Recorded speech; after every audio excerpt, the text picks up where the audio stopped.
اکثر لوگ میرے سے پوچھتے ہیں چائنیز شوہر کیسے ہوتے ہیں، یہ اپنی بیوی کے ساتھ کیسا سلوک کرتے ہیں۔ میں اپنا ایکسپیرینس آپ لوگوں کے ساتھ شیئر کرتی ہوں۔ میں یہاں کسی کو جنرلائز نہیں کر رہی، میں صرف اپنی اور اپنے شوہر کی بات کر رہی ہوں۔ میرے شوہر اپنے سارے کام خود کرتے ہیں۔ مجھے کبھی فکر نہیں ہوئی کہ میرے شوہر نے کھانا کھانا ہے یا اس کا کوئی کام ہے جو مجھے کرنا ہے۔ میرے شوہر کہتے ہیں کہ تمہارا کام صرف بچے کو سنبھالنا ہے، اس کی دیکھ بھال ہے، باقی وہ سارے کام اپنے خود کرتے ہیں۔ میرے شوہر روزانہ میرے سے پوچھتے ہیں کہ تم کیا کھاؤ گی۔ وہ اس انتظار میں ہوتے ہیں کہ میں ان سے کچھ فرمائش کروں اور وہ فوراً مجھے بنا کر دیں۔ سچ میں بھی حیران ہوتی ہوں کہ کوئی انسان کیسے نہیں تھکتا، مطلب باہر کے بھی سارے کام اور گھر کے بھی کام، اور میں نے ان کے منہ سے کبھی شکایت نہیں سنی کہ تم یہ نہیں کرتی یا وہ نہیں کرتی۔ وہ میرے آرام کا بہت خیال کرتے ہیں۔ میں اکثر ان سے جھگڑا کرتی ہوں کہ آپ نے کھانا بنا لیا ہے، اب برتن میں دھوں گی، لیکن وہ برتن بھی خود ہی دھوتے ہیں۔ چائنیز لوگ زیادہ باتونی نہیں ہوتے، وہ لمبی لمبی باتوں میں محبت ظاہر نہیں کرتے۔ ہاں، لیکن جب بات عمل کی آتی ہے تو آپ کو پتہ چلتا ہے کہ وہ آپ سے کتنی محبت کرتے ہیں۔ گھر میں کچھ بھی اچھا بنا ہونا تو اس میں سے اچھی اچھی بوٹیاں میرے شوہر جو ہے نا وہ میرے لیے نکال لیتے ہیں، اور جو باقی کھانا ہے وہ خود کھاتے ہیں۔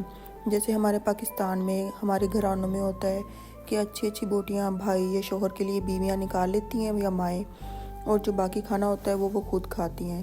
لیکن یہاں میرے شوہر جو ہے وہ الٹا کرتے ہیں، وہ اچھا کھانا میرے لیے نکالتے ہیں اور باقی وہ خود کھاتے ہیں۔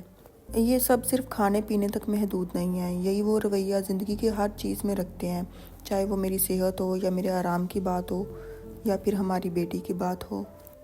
ابھی کل کی بات ہے، میری بیٹی جوتے پہنتے ہوئے کہہ رہی ہے کہ مجھے درد ہو رہا ہے، تو میرے ہسبینڈ کہتے ہیں کہ اس کو کیا مسئلہ ہے دیکھو۔ میں نے کہا بچی ہے ابھی، تو ایسے ہی کہہ رہی ہے درد ہو رہا ہے۔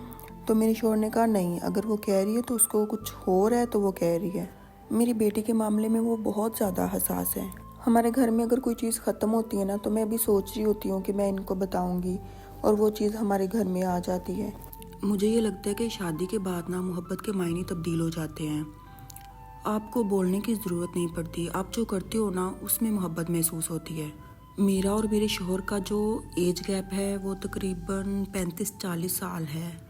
وہ میرے سے 35 یا 40 سال بڑے ہیں میرے شوہر مجھ سے اور وہ جب عزت اور احترام دیتے ہیں میری ضرورتوں کا خیال کرتے ہیں۔ مجھے بتانا نہیں پڑتا، ان کو ہر چیز پتہ ہوتا ہے، تو مجھے یہ ایج گیپ محسوس نہیں ہوتا۔ کچھ لوگ کہتے ہیں کہ میاں بیوی کا جو رشتہ ہے یہ 50-50 چلتا ہے، لیکن میں اس کو اس طریقے سے نہیں مانتی۔ مجھے لگتا ہے کہ ایک انسان اگر کسی دن آپ کو 20% دے رہا ہے اور دوسرا انسان 80% دے رہا ہے تو اس طریقے سے یہ رشتہ کمپلیٹ ہوتا ہے۔ اور کسی دن اگر دوسرا انسان تھکا ہوا ہے یا وہ اتنا نہیں کر پا رہا کسی ایموشنل ٹرامے کی وجہ سے یا اپنے جذبات کی وجہ سے، تو اگر وہ 60% کر رہا ہے اور دوسرا انسان 40% دے تو یہ 100% کمپلیٹ ہوتا ہے، اور یہ رشتہ ایسے ہی چلتا ہے۔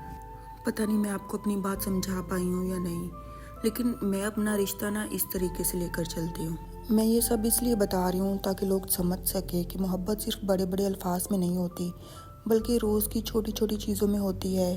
ایک کپ چائے بنا دینا، ایک پلیٹ میں سے اچھی چیز نکال کر دے دینا، یا بس خاموشی کے ساتھ بیٹھ جانا۔ اور ہاں، ہر رشتہ پرفیکٹ بھی نہیں ہوتا، ہمارے بیچ بھی اختلافات ہوتے ہیں، ناراضگیاں بھی ہوتی ہیں، کبھی میرے شوہر غصے میں ہوتے ہیں، کبھی میں غصے میں ہوتی ہوں، لیکن فرق صرف یہ ہوتا ہے کہ ہم بات کو دباتے نہیں ہیں، بیٹھ کر بات کرتے ہیں۔ اچھا، اب اس میں ایک خوبی میں اپنی آپ لوگوں کو بتاؤں گی۔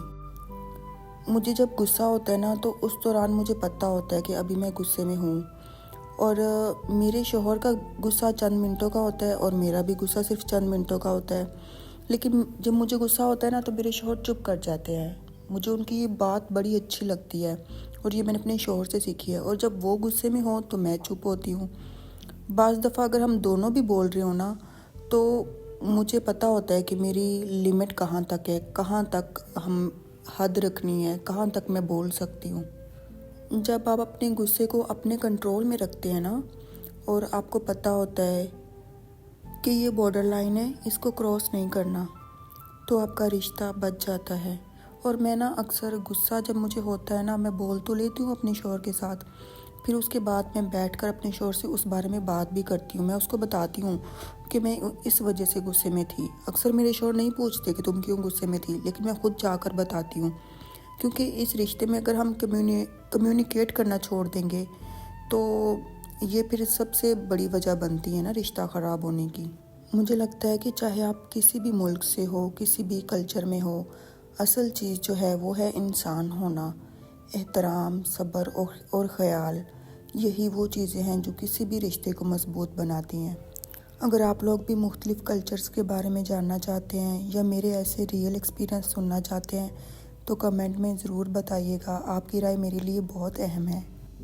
یہاں میں اپنی بیٹی کے لیے آلو فرائی کر رہی تھی، سردیاں ہیں نا تو فریش آلو آئے ہوئے ہیں، ان کا ذائقہ بھی بہت مزے کا ہوتا ہے، میری بیٹی کو بہت پسند ہے، یہ میں اکثر اس کو بنا دیتی ہوں۔ اپنی اولاد کی تربیت کے لیے ان کے ارد گرد کے ماحول کو پرسکون رکھنا، ان کو اچھا ماحول دینا، یہ بہت ضروری ہے۔ یہ تھا میرا چھوٹا سا ایکسپیرینس۔ اپنا خیال رکھیں، اللہ حافظ۔